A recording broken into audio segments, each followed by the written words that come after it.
Erdo'g'on katta o'yinni boshladi. Turkiya yangi dunyoda markazga aylanmoqda. Keskin burilish.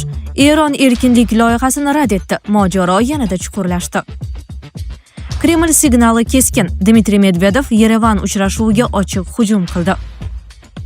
Putin uchun yangi zarba. Makron Kavkazda katta reja boshladi.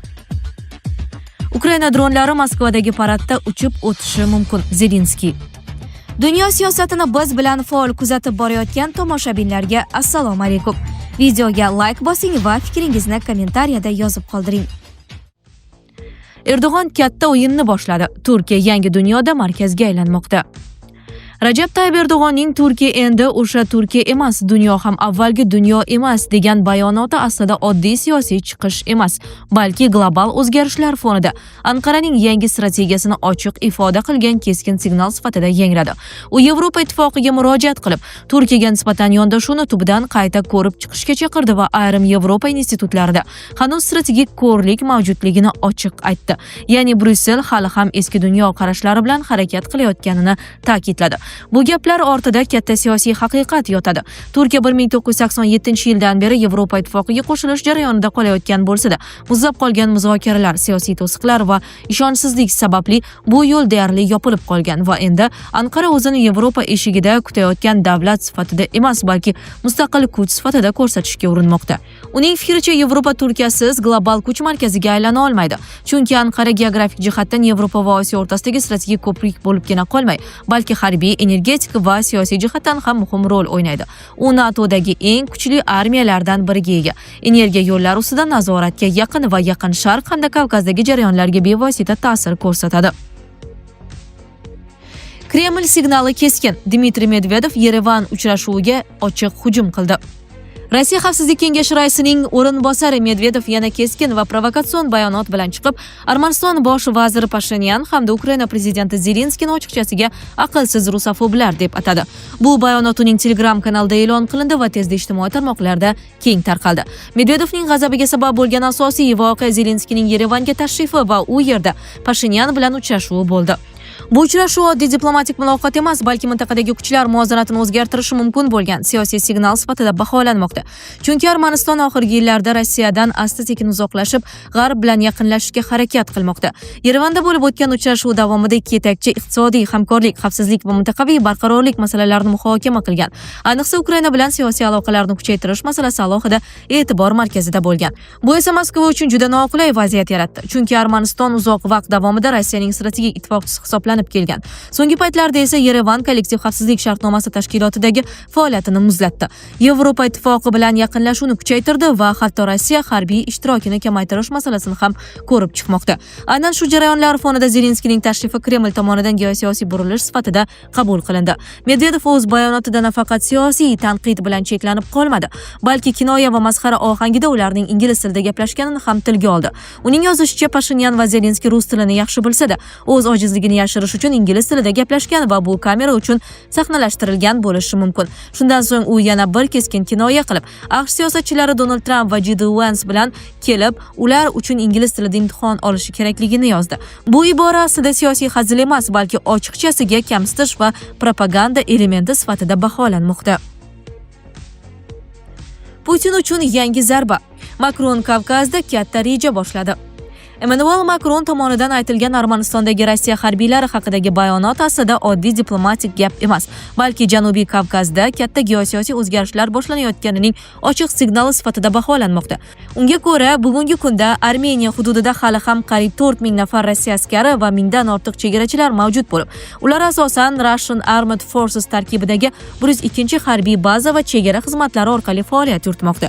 Bu tizim 1990-yillarda tuzilgan kelishuvlarga asoslangan bo'lib, uzoq vaqt davomida Rossiya Armanistonning xavfsizlik kafolatchisi sifatida ko'rilgan edi. Ayniqsa Turkiya va Eron bilan chegaralarni nazorat qilish masalasida. Biroq so'nggi yillarda Nikol Pashinyan boshchiligidagi hukumat Rossiyaga haddan tashqari bog'liqlik xavfli ekanini anglab, tashqi siyosatda keskin burilish qilmoqda. Aynan shu fonda Makron Yevropani Armanistonga yordam berishga chaqirib, mamlakat o'z chegaralarini mustaqil himoya qila oladigan tizimga o'tishi kerakligini ta'kidladi va bugungi dunyoda Rossiyaga ortiqcha tayanish yaxshi emas deya ochiq bayonot berdi. Bu gaplar Yerevanda o'tgan Yevropa siyosiy hamjamiyati sammitida yangradi va u yerda asosiy muhokama mavzularidan biri Armanistonning kelajakdagi yo'nalishi bo'ldi. Hozirgi vaziyatda Armaniston amalda Rossiya boshchiligidagi harbiy bloklardan uzoqlashmoqda.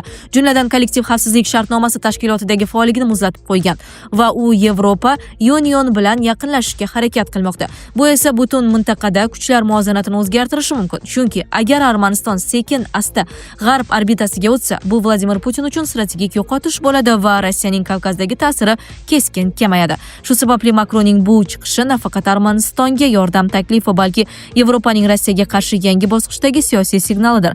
Chunki, ya'ni kurash endi faqat Ukrainada emas, balki boshqa mintaqalarda ham davom etmoqda.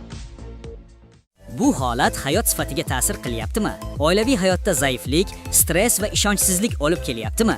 Vulkan erkak kuchi va ishonchining yangilangan manbai. Prostata bezi adenomasi, surunkali prostatitdan qutulishga yordam beruvchi ishonchli formula. Atigi 5-7 kun ichida natijasini sezasiz. O'zingizni yengil va ishonchli his eting. Vulkan, siz izlagan tabiiy yechim.